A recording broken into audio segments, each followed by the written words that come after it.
printed more packets of information for us. And she said, too bad, so sad, why don't you have him make those for you Since you then? hate trees. Yeah, since I hate trees. You know what We're in real estate. We hate trees. Do you know what we did in our past life? Yeah, I know. Really hated trees. Yeah, you did. You're good to go. Do you need anything from me? Not a thing. Do you want the handouts? No, you. I You're have just them. hanging out in here. Okay, You know everything. yell if you need me. Okay. It'll be a good refresh. Okay. That's yours. Is there another one for Emily? Do you have a packet you can give John? I do. Although I think you have everything. You've heard us talk about this before. Sure. It's gonna be all the same refresher. Okay, cool. So I think the first thing that we have here on our list of things to talk about is, you know, the daily lead generation. I think the only thing that I would add to what Sarah talked about today is doing it with intention. You know, calling just for the sake of calling has its place. But what we've noticed on our team is where 80% of our business comes from is our sphere and the people that we work with closer. You know, we have a closer relationship with them. We've spent a lot of time getting into relationship with them. I would also encourage the Command Smart Plans.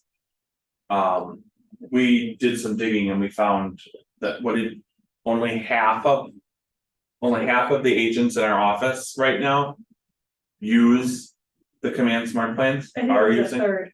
a third of them. So. You know, I'll go back to a story we had earlier this year where we had a client who was just getting the emails. I didn't know who she was. She was in our database.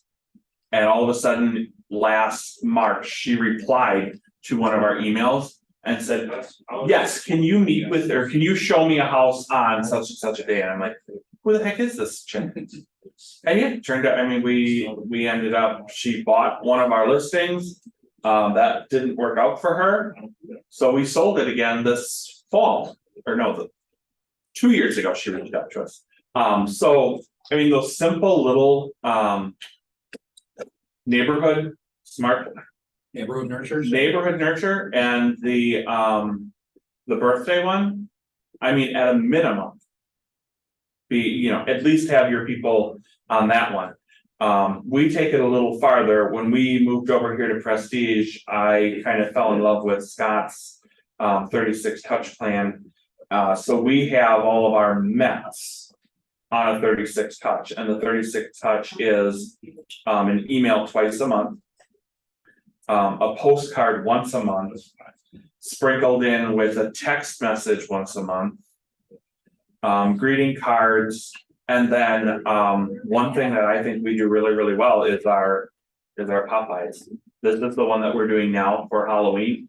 It is just a simple little tag on there and a bag full of cheap, actually Halloween candy used to be cheap. It is not anymore. I think we just started and we've got about $150 in Halloween candy. So the other, I mean, and there's so many different things. Like in January, we a thing of popcorn and a tagline that says, just popping by to say hi. Please let us know if we can help you, a family member or a friend. We're never too busy for your real estate questions. And then this fall, as we got really, really involved with our son's soccer and seeing these people every single week at soccer games, at soccer tournaments. And again, Riley's a junior, so we've been doing this for several years. We know these people. Well, one night I'm like, you know what? I should check to see if these people are in our database. One family out of the 10 or more dozen maybe families that we hang out with at soccer events were in our database. So the first thing that I did is it got cold I bought a pack of hand warmers from Amazon and took those to a game, and Nicole made a card that said, don't get left out in the cold. Don't get left out in the cold. We'd love to give you a hand with your real estate needs. Because we do so many Popeyes and we do spend a lot of time in the car, we did purchase a program, it's called Popeye Pro, where we can put a pre-programmed text message into the program.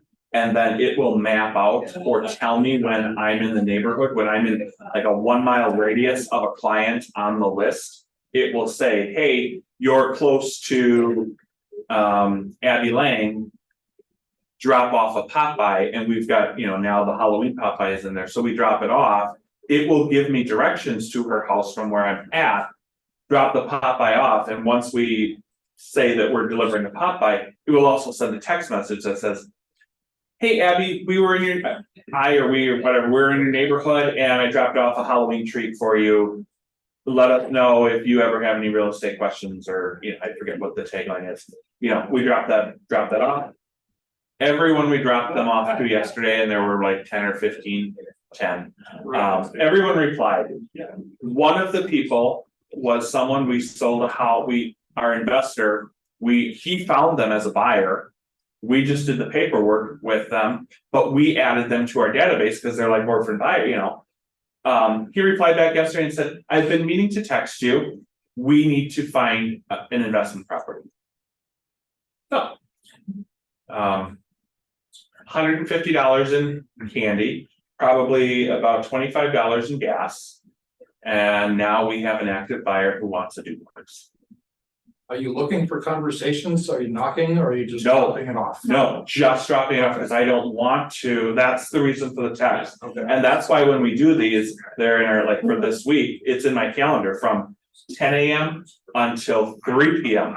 As bad as it sounds, I don't wanna run into them because then it will take me, everybody wants to talk and I wanna talk with them, but it just doesn't make sense in this, you know, doing it this way. That's why the text message comes in, and the application we use is perfect for that. So, Stuck on Mother's Day for 3 hours at a client's house, so. Yeah. Yeah. Like Literally 3 hours. when we do I'm like, our, we gotta go. yeah, when we do our, end of the year cookies and ornament, that's what happens we like have to block out, cause that usually ends up where we're talking to people, and then it's the clients from their current year. So then they wanna give us a tour of the house and all of the things, and so it's like an hour of delivery. So that might be a good thing to have a daughter or a son, or Yeah. hire someone Yeah. to do that for you rather than you doing it Yeah. time. we, normally Hunter will do that for us, and now Riley will do that for us. There are certain ones where I just feel it gives me a lot of gratitude. The Halloween one I love doing our Christmas one, and I love doing our Mother's Day and Father's Day. The rest, Hunter can log in on the program on the app and he can do them. In fact, he'll be doing them on Thursday. So, but when I talk about getting intentional, I really wanted to share this. And then kind of moving back into the prospecting for sellers, just give a note. When we're talking about short sales or commercial properties, please don't take those without, you know, talking to Tanya or myself here at Prestige first, just because there's a lot of different components and things like that. Properties. As I'm sure John knows. Have you ever done a short sale? Nope, Okay. they've all backed out before we got to the finish line. Well, commercial is completely different. I'm sure you've dabbled in that one. If you guys look at your packet of information here, I have all of our resources. One thing that I added to this that I don't have on the overview is this listing and buyer pipeline tool. So I got very, very good at lead generation and making the calls and having the conversations, and then we have a conversation where it's like, oh, we're gonna be looking in spring. And then spring rolled around, and even though I set up a task in Command, for whatever reason that day I missed the task and we missed it. So that's where this pipeline tool comes in. I've started using one for myself and that is where I keep track of the people I've had the conversations with. I have a running list of who I'm working with, so I wanted to make sure that I shared that this time around.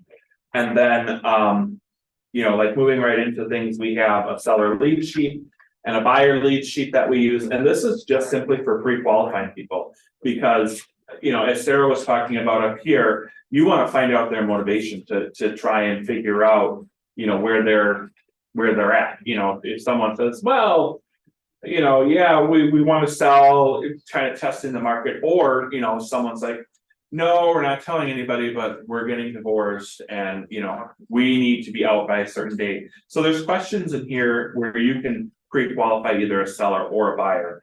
And then on the back of those sheets, I have information for working with a buyer so that when I take down this information, Nicole can go and set up a search in MLS for it.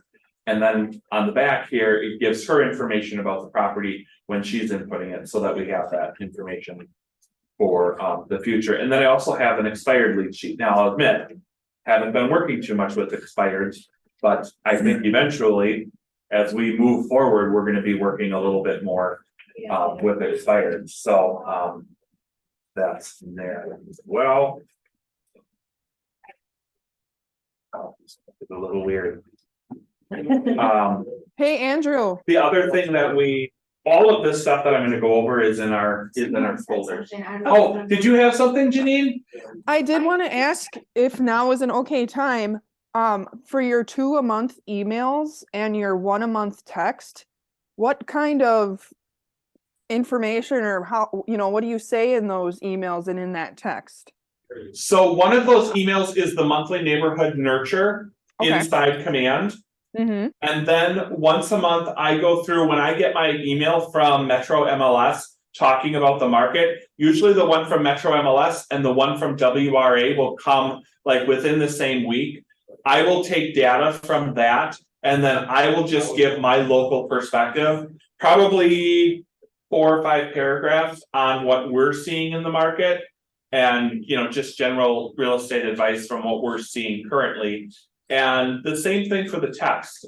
We use Twilio and it will just basically be, you know, what's going on right now in the market. I forget. They're like really basic texts, like happy summer. If you're looking at making a move this summer, let us know. Sometimes it'll be a question that they'll respond with a yes or no. They're just really like non-pushy little things just to stay front of mind, and are like when we ask something like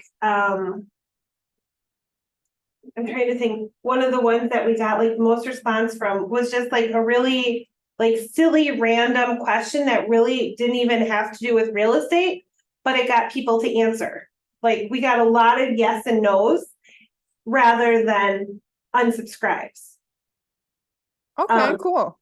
So it's just, you know, like I think I have a document with all of those text messages in them. If you email me, I can share that with you because I keep track of what they are. I mean, since we've been doing this in Command, I think I have a Google Doc that has all of the scripts in it. Okay, thank you. You're welcome. Then going back to after we get the lead sheet, we get the appointment. We have either our seller folder or our buyer folder, and then inside those folders is this big packet of information that I'll go through really quickly. The first thing that I always have in there, and I would highly suggest everyone does this when you have your first meeting with your customers, to give the disclosure to customers. Stupid little thing, but as realtors, we before we can negotiate. Or have like a meaningful conversation, I guess I would say, with our client, we have to give a disclosure of agency. I was working with a for sale by owner. That turned into a one party and it ended up going too fast for them. And they became very angry with me. And one of the things, because it went too fast, is I did not give a disclosure of customers stating how I was going to represent each party. That was the one thing they were going to file an ethics complaint against me. Because I did not give this disclosure prior to negotiating, so now it just goes in all of our folders. Just so that I have it in there, and I can give that disclosure to people. And then, the next thing that we have in there is our, seller's guide. And that goes through and talks about our team, talks about, everything, kind of like a seller's 101 type of thing. That goes through the whole process with them. I will say probably only about 25% of the people actually go through and read that and reference that while we're working with the client. But what I do know is when they do reference it, that I know that that's a client who pays attention to details.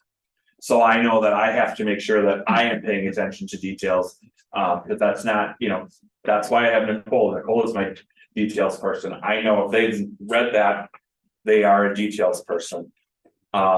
Moving along, we have our photo checklist. We do all professional photography. James Meyer is our photographer here in southeastern Wisconsin. I just feel photos that's the first impression that anyone gets. Photos are super, super important. They have to be perfect. And yes, this is an exhaustive list, but every time we follow this list and we have the house looking perfect, things go much better than when we have a house that doesn't follow this exact list. And it's a lot of work, and I tell people up front, I'm like, I know this is a lot of work. If there's some things you can't, accomplish on here, shoot me a text or we'll try and find someone who can help you with this. But this is the first impression people are going to have of your home, and we need to make sure that it is absolutely perfect. We also do a video tour. James does the thing where he actually walks through the house. I like to use those, especially if the house is occupied, because then people can walk through the house and they can see it and they can get a good idea if it's going to work or not for them. And we cut down on needless showings for someone who says, oh, the layout isn't going to work for me. Well, you saw the layout in the video. So hopefully our sellers have, showings are hard on sellers. So we want to make it as easy as possible. We do offer a no hassle cancellation guarantee. And we put that in there. And then in the back of that no hassle cancellation guarantee, the only thing we ask when we do a guarantee is that we get reimbursed for our expenses. Yeah, keep going through there. There you go. There's the photo checklist. And we'll give you better ones. But there we have the checklists or the expenses so that they know and they agree to, what were to happen if we did agree to part ways. Then I have frequently asked questions. All of our properties get a seller binder. It has maps, it has extra data sheets, it has receipts, it has a copy of the tax bill. Did I say maps? It has maps. Copy of the real estate condition report, the lead-based paint, and then this, because this is all stuff everybody asks, and I always tell sellers, please fill this out, because if you fill this out, we can always reference this, and then I don't have to be asking you down the road when I have someone, who wants to make an offer or what have you. Also in the seller folder, we have our 10 favorite qualities. We asked the seller to fill that out. And somewhere in here should also be, maybe it's not in here. Seller updates. We do a seller update sheet that we throw in there so people have information on the updates the house has received. Oh, here it is. It's on the back of another one. And then sometimes I will use this seller experience questionnaire. Where we're sitting, we have a conversation, especially if it's someone that I don't know. And I'll need, because everyone has different expectations of us. Some people are going to need me to communicate with them every other day. Some people are gonna be like, okay, once a week is enough. And so we go through that as well, after we go through their needs analysis. Then we have this communication thing. This became really, really important because I found out early in my career that the one thing we screw up on as agents is communicating with our clients. Because we do this every single day, we know what's going to happen. We know what to expect. These guys have no clue. They maybe sell a house once or twice in their lifetime. So I want to know what their communication preference is. We've already had sellers though that say, you know what? Just sell it. You don't need to communicate with me. The next time I hear from you, it's when you have an offer. Okay, understood. So we want to just make sure that we're communicating with them the way that they want to be communicated with. We also have a little coupon for pods. You can get this somewhere in the Keller Williams system. It's 10% off if they use the KWRE promo code. So we throw that in there as well. And then we have a copy of showing information worksheet that I fill out once we go over the listing paperwork, so that Nicole knows how to put everything into showing time, or aligned showings as it is coming to be. The next thing that I have is our a listing consultation. Early in my career, when I wasn't this polished and I hadn't done this very often, I had this little sheet that went through and explained everything and kind of reminded me what to talk about. I haven't used this in years, but again, until you get familiar with your listing presentation and you get good at it and you polish it, there's nothing wrong with saying, hey, here's what we're going to talk about today. Give a copy to your seller, and then you have a copy as well. And then, you have something that talks about everything that they should expect throughout the process. The next thing that I'll normally go through is what I call our profit and loss statement. Otherwise, people will also call it a net sheet. I always provide one of those, just so that, we have to go through the numbers. This may not make sense. I mean, we're coming into a situation where some sellers might even be upside down. You don't want to get halfway into it and all of a sudden the title company sends out the closing statement and you realize that your seller has to bring $5, $10, $15, $30,000 to closing. They can't sell. So we like to do that up front and just make sure everybody knows, has a good idea of the numbers and what to expect from that That's a nice digital. Yes, they have a website or even an app, right? Okay. And you can do different scenarios, if you get this offer price versus this one and this one. Yep. That. I would use that, except that I've gotten just so used to ours that one thing I will tell you is it's not a bad idea to print that or save a screenshot of it that you did present something like that. Yep. If you ever get into a situation where seller says, hey, he never even showed the numbers with me. Well, now you can say, yes, I did. And we talked about it on this particular day and time. In addition to the stuff that I mentioned, we also have home warranty information. What else? I think that's it. And like I said, we put these into the KW folders. You can buy these folders from Emily at the front desk, or you can get them from the Red Store, right? Mhm. Okay, cool. So that is that, and then once we've done that, or we've had that conversation or that pre-listing appointment, we always get them entered into Command, get them set up on a smart plan. And then, depending on how far along this is going to go, create the opportunity in Command, and then follow up again. That's where the pipeline tool comes in.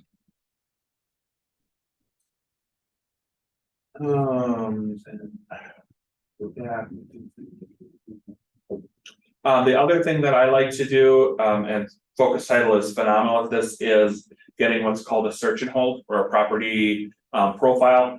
They'll go through and do what's called like a mini title search on the property. They'll be able to find any liens, any easements, things like that, any surprises that all of a sudden might come up. Down the road when we get closer to closing. I like to handle those things ahead of time and not have to deal with those, a week or two before closing. Once we have the contract signed, every Monday, I have a time block from 1 o'clock until 3 o'clock where I'm communicating with our sellers, letting them know of what happened this week, what we might expect happening in the next week and what we need to be thinking about in the future. And, once we've got the accepted offer, where are things in the transaction so that they, have a weekly update as far as where things are at. And that's just a simple email.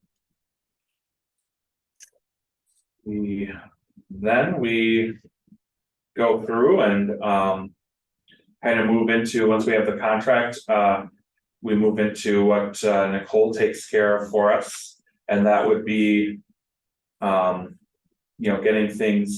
the photographer hired, entering things into MLS, ordering the sign installation, lockbox, putting together the showing book, any sort of property signage, indoors and outdoors. We just had one this week where they have a cat. And we just put a little note on the door that says, "There is a cat. Please shut the door tightly. Don't let, we've 9 years, I haven't had a cat or an animal get lost. I don't want that Better knock on wood. ever Yeah. to happen." So We thought we take, did, but it was just hiding under the couch. right, and that's what prompted this, is also we thought our photographer let the cat out. And no one could find the cat, but the cat was scared, so the cat was hiding under the couch. So that's what prompted, okay, we need to put up signs so that everyone is aware of this darn cat, because not every agent is going to read the showing instructions and showing sign. And then, when it comes to marketing our listings, what we do is we use a system called listings to leads, where we go through and we can either ahead of time, we can go through and create a single property website, or once it is active in MLS, it will just automatically flow into our system. And from there, it creates a beautiful website. We can put the video in there. The system does a lot more than I actually use it for. I mostly use it for the single property website. But the nice thing about when we push that single property website out online, there's a forced registration within 45 seconds. We usually, 45 seconds, they're looking at pictures or they're watching the video, and then all of a sudden this pops up, hey, to watch more or see more, register, and then they have a really easy thing where you can click sign me in with Facebook. So then we get their email address and their contact information. We don't get phone numbers, we don't get addresses. But we very easily, if they're on Facebook, we can do a little bit of stalking and we can. How did I contact everybody for Eagle View? Oh, I stalked them. You stalked them, yeah, you went on white Got it. pages I was like, I and, thought we did. yep. Because we could go on Facebook and we saw where we kind of could see where they're from. Oh, And- boy, Alberto. Take it And easy then, out there, guys. We can find them from that way, and then that's when we get them on the smart plans, we make calls to check in and just see if they have any And they have questions. the option to put in the rest of their information. Yes, they could, they can set up a showing right from that website. Is that a KW thing? It is not. It's not, okay. No, Is that what KW did that? No, No. They have a I- landing page, but it's different. yep, I have a list of things that you can. And we're a referral source for listening to leads, so if you go and you click that link, or you use that link, you get 1 day free trial. In theory, the new websites are supposed to have that capability, but it's not there yet. Yeah, we haven't switched over to the new We website. didn't yet. either. We didn't either, and we were told to just wait. Okay. The other cool thing with the landing page is we have sign writers where people can pull up and do the whole text this code to such and such, and then the landing page will come up right on their phone, and we get their phone number. Okay, They get- And that'll send us a text. And that message. sends us a message saying, hey, this person looked at your property, so we give it a few minutes, and then, hey, did you have any more questions? Cause obviously they're texters, so then we go with sending them a text that says, hey, did you have any more questions about this property? so you don't do a QR code, you just do a text to, Mhm. You have the ability, if you wanted to do a QR code, we could. Okay. I think the texting is easier because they can just do it right from their car. They don't have to get out and okay, actually scan something. I don't know if we made the QR code big enough, if maybe they could do it from their car. They very easily But could. our riders are, But the riders are done and they're, Right. it's, so I that's do think just what we that's use. probably like safe, like a safer bet when you're driving. Yeah, it's just a Then a text. QR code, yeah, cause that, even like you could be driving with someone and be like, hey, remember that 4-digit code or whatever. yeah. Other than, hey, scan that QR code really fast, I'm going 25 miles per hour. and You drive back around, still didn't get that. And you know, there's the obvious marketing, you know, that we do. You know, open houses, I don't know how yours was this weekend. Good 3. Did you have 3? Boy, for me, and I don't wanna tell anyone what to do, but we just are noticing that there just is. People wanna do their own private showings, I think. We're almost to a point where, and I leave it up to our sellers, you know, do you want open houses, do you not? We've got a seller in Holstein says, I don't want my neighbors in my house, we're not doing any open houses. And then a seller in Kewaskum that says, oh yeah, let's do an open house. It's up to them, whatever they wanna do, they're the ones that have to get the house ready and go through the whole fuss. But we're not seeing a lot of success with opens. I think. This summer, or maybe this spring, there were a few instances where I wish we would have done one the day it went live. Because you get, you know, 15, 20 showing requests, and it's like, well, you might as well, you know, these poor sellers can't even be in their home, we might as well just had it open for anyone and everyone, you know, especially when it's a tenant situation. yeah, yeah. We used to do neighborhood open houses, haven't done one of those in years, but again, I think it's probably a decent way to introduce yourself in a neighborhood that, you know, like John is very popular in, you know, in the West Bend, Hartford area. You know, you've probably got specific neighborhoods where you'd like to get your foot in the door. I think there's more success in that than probably trying to acquire buyers. Just to get, you know, so that you can get recognition in the neighborhood.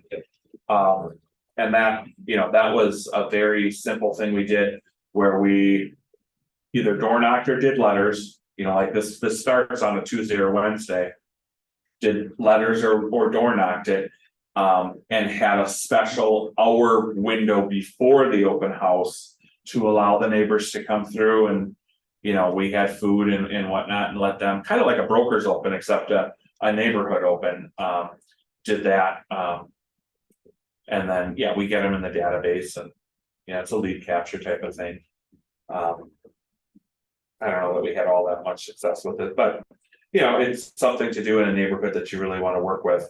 But whether they come or not, I think the bonus is when you're knocking on those doors and you have those conversations. I've gotten leads already from, hey, we're thinking about selling next year. Yeah. Cool, and you follow up with them. Yeah, door knocking, I think in a situation like that is much better than going and just mailing a letter. And it comes back to having purpose for the conversation. Right, I'm just petrified. I hate snakes. And Door I hate knockers. mice, and I hate door knocking, I won't do it. I probably would rather get out of real estate than to have to knock on someone's door. You know, if I did it, I probably would be fine, but it's just. He did it. That sounds like a challenge, Andrew. I just don't know about that. If there's maybe some bourbon afterwards. Maybe maybe up that, or before. I could, yes, yeah. And then, you know, we also used to do postcards, I think everybody, kind of got away from that because. Just as you were sending the just listed postcards, well, then you had the accepted offer and then just, you know. Yes. I think we're gonna get back into that, and I think that's a that's a good farming technique to use, so. We'll probably be doing a little more of the just listed, just to try to. Get name recognition in a neighborhood. Moving on, receiving, negotiating and accepting offers, this I think is where. This is where we as agents really have to be. Spot on and really show our value, especially with the negotiating, a lot of times, especially in the market we're coming out of. People can market their home on their own, but they need an advisor, they need a fiduciary who is going to be in their corner, and that's, I always tell people too, that that's where I earn my commission. So when you get the offer, acknowledge receipt of the offer with your co-broke, you know, just to make sure to reply to their email or reply to their text and say, yep, I got it.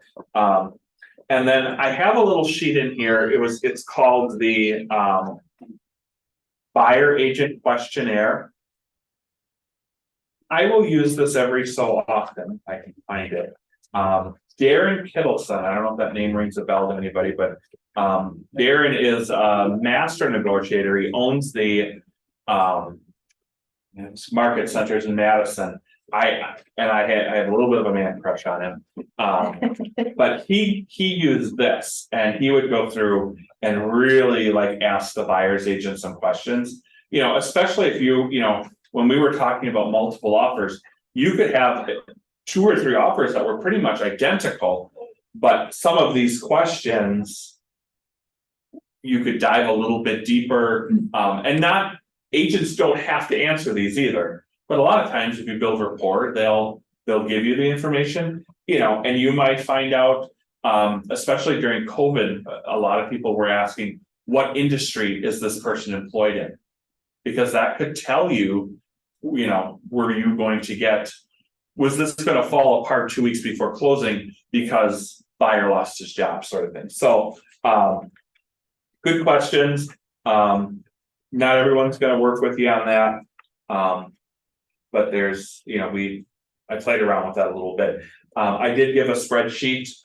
There's a link to it in our Google Drive that we use for multiple offers. So that's good to use. The other big thing that I always try to do is I like to have a conversation with the lender who the pre-approval came from. Is it a pre-approval or is it a pre-qualification? You know, a lot of times, you know, like Guaranteed Rate, Quicken, some of these places will give a pre-qualification. I want a pre-approval. I want to make sure income's been verified. I want to make sure employment's been verified. You know, so we've got a good pre-approval, and Addison, as we found out this week, everyone's got a different pre-approval, even, you know, a fairway over here is different than a fairway over there, so. Have that conversation with the lender and get your questions answered, because once you accept it, you know, your seller is locked in. Well, there's also verifying that it is legit. A because legit that's- lender, Because yeah, that's been a thing here and there too. Or it's actually the person, yeah, first and last name right, is yeah, it it's fake? the right person, and the same thing with cash offers too. Find out where those funds are coming from, you know, and what, because not all, as we said this summer, not all cash offers are created equal. You know, some people say, oh, we're cash, but we're only cash if we sell our house first, you know, so a lot of cash is what does cash mean to you, sort of thing. And then we always like to you know, set up a face-to-face meeting when we present an offer. Not every situation will allow for that. But I always like to, you know, have a sit-down conversation and explain it, because not only is it a better situation to you know, so they can wrap their heads around the offer, it's. Oh, you know, Andy came and he sat and he met with me and he answered all my questions. It looks better for you as the agent, so. Yeah, and then getting into contract to close with Nicole, once on our team, once it's put together. It is off to Nicole. One other thing for listing leads, you can run like QR code reports. So I sent a neighborhood postcard and we did a QR code that had for like a free evaluation. And then they would send back, like they have to fill out their information. But even if they scanned the QR code, I got notification that they scanned it. And it sent me their phone number, and then you can reverse search that phone number. I didn't, I probably knew it at the time, but like I said, that they have been adding so many different things. The only thing that I don't like about it is their social media and their graphics and their postings are probably about 5 years behind what they, you know, what's hot and flashy now, so. You know? No, Okay, we got the offer, it's accepted, it's all you know. okay. Well, then it comes to me. So compliance, that's been a hot thing lately. Getting everything in command within 7 days, or as soon as you have your earnest money receipt. One of the things that I have noticed, when you submit it via trust funds, you first get a email saying that it's been submitted. Some of the title companies and the lenders would rather have the one that, I will send them the one that says submitted, but then you'll get another one that says settled, and they'll want the one that actually says settled, because that means that the funds were actually there. I have I don't think it's in the packet. I have an email with dates and deadlines. Oh, it is in here. It's kind of like that. Dates and deadlines. We're missing some pages, but that's okay. Dates and deadlines. The page that's missing actually talks about each of the steps. Unless it's in there on another page somewhere. Talks about each of the steps, kind of explains what it is. Like for example, in the appraisal section, it tells the seller that there isn't anything to do, but somebody is going to come and look at their house and make sure that their house meets the value.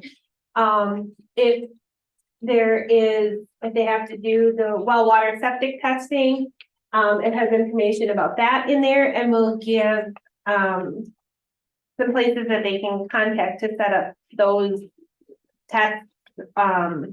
Or if you happen to have a VA and need the pest inspection, all of that kind of information is in there. Then it also, one of the other things that it talks about is in the inspection, when they have the home inspection, to make sure that the inspector has access to the attic and the mechanicals and all of those fun things, because sellers don't necessarily think of that, and they have everything piled up so inspectors can't actually inspect. One thing I have noticed that is becoming more common is both on both sides of the transaction, the buyer's agent forwarding the email from the lender within the 7 days saying that the buyers have actually applied for financing, or sellers asking for that verification from the lenders. That is nothing special. It is literally just an email from the lender saying, yes, they have applied for financing. We really haven't done anything with that until, like, I don't know, I want to say like the last 2 transactions, it's become a thing, so. And with the market being the way it is, not necessarily a bad thing. Then title commitment, once you get that from the title company, reviewing it. The class that we had last week talking about some of the all of the things that went with it was kind of interesting. Easements and encumbrances and ones that expire and don't expire. It was all kind of interesting. We've had some strange things where we've gotten our title commitments. There's been people on title who have passed away that haven't been taken off. We've found documents that haven't been recorded properly with individual counties. We've found easements that we didn't know were there. We have found easements that we thought were there and weren't there. So it's good to just kind of go through, and if there's anything that varies from what your seller is telling you versus what you actually see on paper, it's good to get that cleared up right away rather than a week before closing, when we're trying to hunt down death certificates and things like that. Your closing statement, make sure that that's all good. If there's any, They make mistakes. yep, Yes, Lots and lots. Yep. yes, they do there. And then when they're corrected, you gotta look over them again. yep, yep, one of, like, couple of the things that get missed is if there's a home warranty, putting that fee on. If there is any, inspection, test, repairs that need to be paid at closing. You wanna make sure your commission's right. Once it's closed, There's not much it's you can do. closed, and then if the fee for the septic test that you agreed to pay for isn't on there, Mhm. or it gets credited to the buyers just said, nope, we're keeping that, you can pay that. Mhm. Yep. Any seller credits, buyer credits, anything like that. Because it gets missed, or you forget to send an amendment that has something added or taken away. I wanna say we had one that, when it came down to it, there was too much money that was given to the buyer, that like we had to reduce it by like under $20 or something because of the percentages of the lender, and there's just weird things like that that happen every now and again. That's where you need your details for. I was totally miss that. And then the loan commitment. I'll let you speak on the loan commitment, proper delivery and loan commitment. So. When you're representing the seller and. I still have conversations and we still, this is just a big thing, if you don't have the loan commitment from the buyer, that does not just automatically cancel the contract. It makes the contract cancelable. So what we have done, let's say we don't get loan commitment. We will draft a notice. Putting the buyer on alert that says, hey, seller has not received loan commitment. By the time in our offer to purchase, we are making you aware that the seller has the right to cancel this contract at any given moment. We're not canceling it yet, but we're telling you, and that sometimes will move it along. But it's one of those things where you have to use a lot of common sense, because sometimes it makes sense to, that's your out, okay? And you don't wanna say anything, but sometimes it's. It'll help you in another way. When you're on the buying end of it, you have to realize that once you deliver loan commitment and your buyer has signed it and they've given you permission to do that, it's all over. You're basically contingency free, and if you don't close now, seller can take you to court. So I just get very, very edgy around loan commitment, because you can really get yourself in a bind if things are not done properly. Make sure that you have permission from your buyer to do loan commitment. And at the same time, if you're representing the seller, make sure that your buyer's agent did things correctly so that it doesn't come back to bite you in the butt. Because if all of a sudden a buyer's agent just emails you the loan commitment, and that's not proper delivery just to have them send the loan commitment. It has to be signed by the buyer, because by signing that, the buyer is, okay, contingency is met, it's waived, we're going to close. So, just And I, say my piece about that. there's quite a few times that I will send it back to the buyer's agent and say, hey, this isn't signed, there's no permission, this isn't proper. Just to cover our sellers, but at that point. So, that's pretty much all for that section. Closing. Contract says that the seller gets to pick unless the buyer's agent writes it in, when and where. Usually our sellers pre-sign, so we let buyer's agents handle that. I would say probably 90% of the time our sellers don't go to closing. Again, reminding them of canceling their utilities, letting them know about the final walkthrough, we pick up our stuff. I think that's been a thing too, like, it never was before, but like actually reminding the seller. Hey, they're coming for their final walkthrough on this date, try and have as much of your stuff, you know, cause it. Final walkthroughs, just within the last year have just been, on the sell side and the buy side for me have been. Like we had one a couple of weeks ago where we went to the final walkthrough 3 days prior. For whatever reason, it worked in both of our schedules to do it that far in advance. Well, seller didn't have everything out. So then we took pictures of everything that the buyer wanted removed. But then I went back then, right, as they were going to closing, I went to the house to make sure everything was good, and then I was gonna text them. Well, I got there, seller still didn't remove all the paint. So guess who got a truckload of paint? You know, and so just stuff like that, it's like people just don't seem to really care, and that, you know, from my perspective, it was like, well, I mean, this guy's buying a $500,000 house for me, I want it to be perfect. I want him to say that, you know, Andy went, checked out the house, when we came, it was ready to go, it was perfect for us.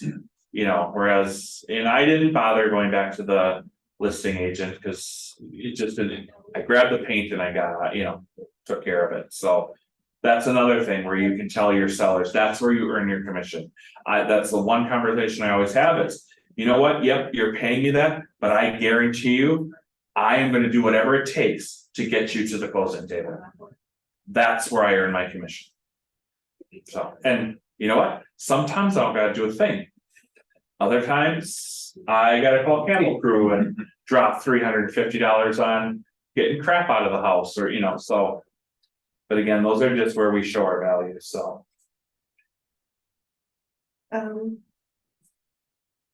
Pre-signing closing gifts, I mean, we know the IRS only allows a $25 gift deduction. That's where we kind of come in and try and give something that has our name on it so that we can call it advertising, you know, because. Let's be honest, somebody's buying $100,000 or $200,000 house from you, and you give them a $25 gift card to Applebee's, they're kind of gonna look at you like, really, dude? Cutco's worked out pretty good for. Yeah. Cutco is great.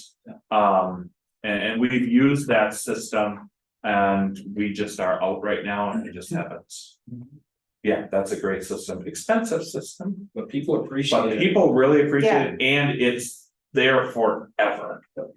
Yeah, cause people who know, Yes, like, Yeah. they know the value of it, although it seems like, oh, a pizza cutter, but it's a very nice pizza cutter. Right. Yeah. Things like that.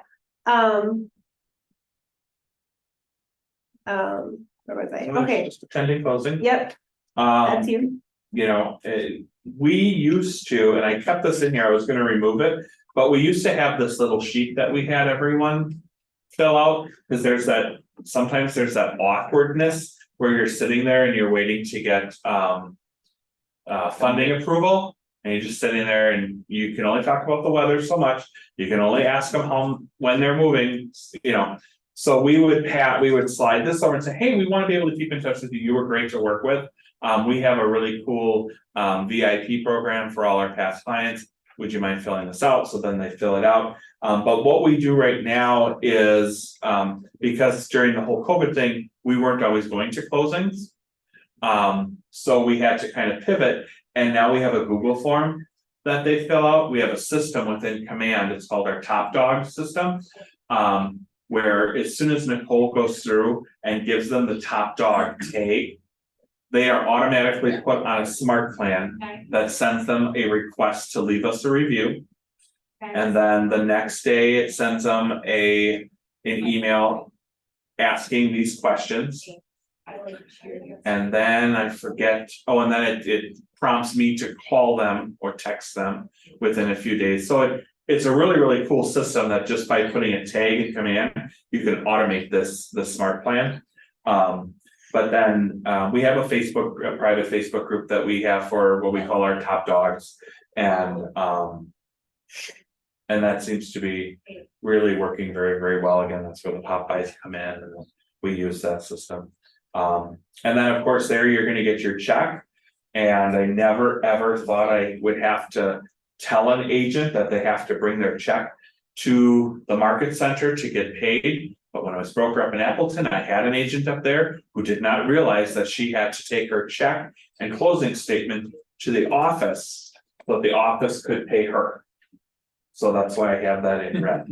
The really cool thing about here at Prestige is you can actually just take a picture of your check, your closing statement, email it to Jen, she'll do that for you. And you don't even, you just hold on to the check for about a month or two, or the next time you're coming into the office. But yeah, that works. That works so awesome. I've been at a closing at 4 o'clock. And all of a sudden, 4:45, I quick snap that, and so that Jen can get me paid the next day, so. And then post closing, Nicole goes through, updates things in MLS. We have a checklist that we go through for our file, because we use a paper file, and that when we close out a file, we use that. Again, we stay in touch with them. We make sure they're on a 36 touch plan. We make sure they're on our Popeye smart plan. And then we deliver holiday gifts. And that's where we have really been successful. And I really think, like as we were talking about today with the whole lead generation and being intentional.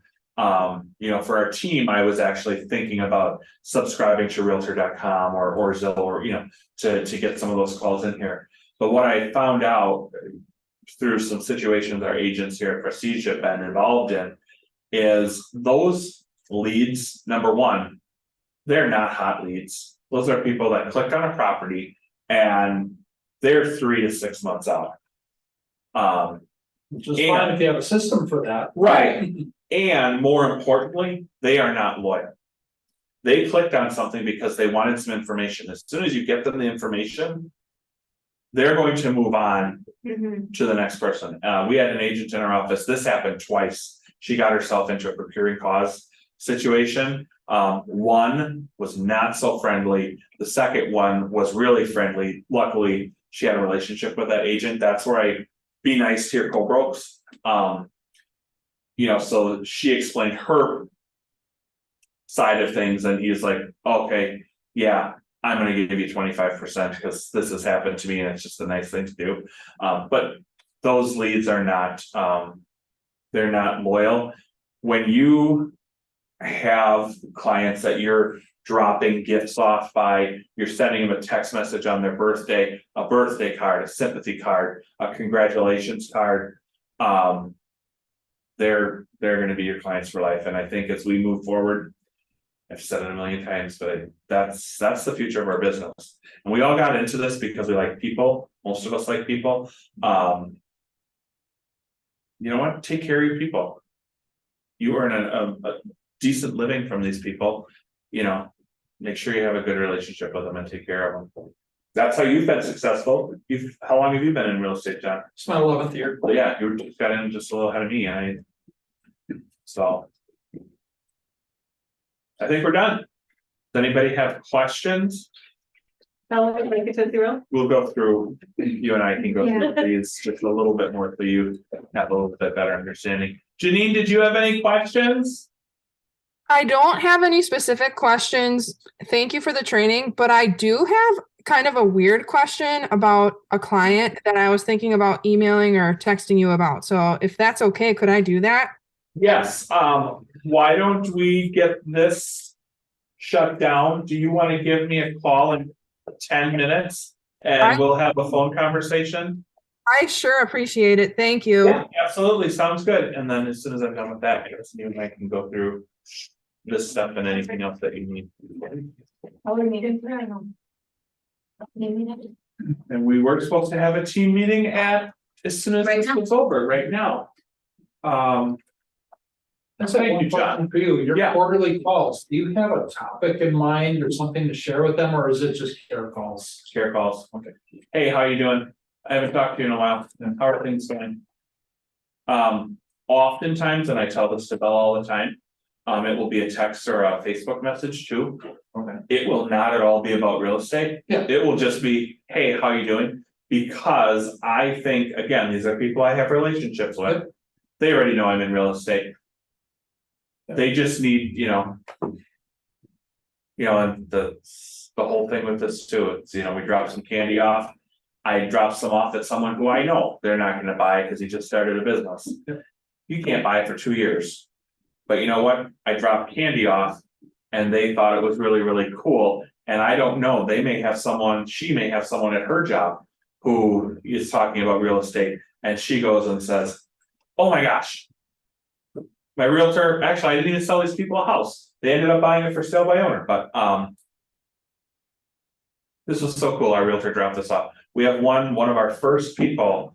We've watched their kids grow up every Halloween for the last 7 years, every Mother's Day, they get a gift. And last year, I think when I delivered their Halloween Popeye, she actually has a Ring doorbell. So she took the picture of the Ring doorbell and how excited her kids were because they knew Andy was gonna be dropping something off. She posted that on Facebook. She knows a lot of people. She is the administrative assistant for the Campbellsport Police Department. So she's got a lot of, and all these people saw that and commented about how cool it was that, oh my gosh, and she said, we bought our house 7 years ago and this guy still comes around and, and always, drops something off, so. Cool. Yeah.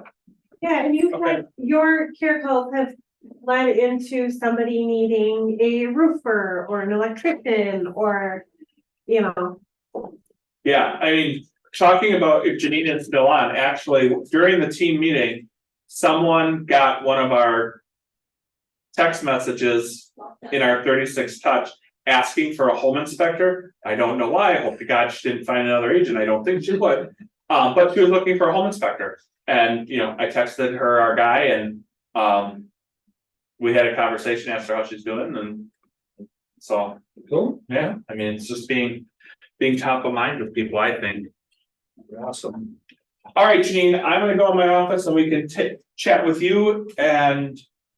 Hey, team, do you have to be gone at a certain time or? Thanks, guys. See you Yeah, later. we'll see you later. Okay. We'll have some candy. I'll talk with Janine. I'm at the point where I feel like I need to reach out to Amy. I've still heard nothing. yeah, We've gotten no appraisal, no loan commitment. I would reach.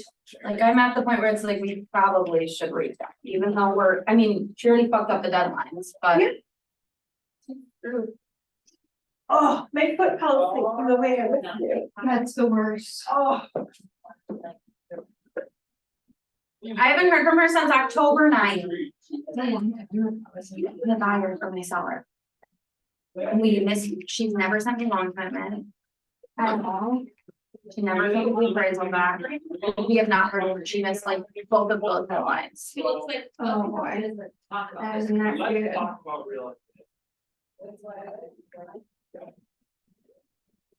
Hey, Janine. She looks frozen. And she's not on it, okay. And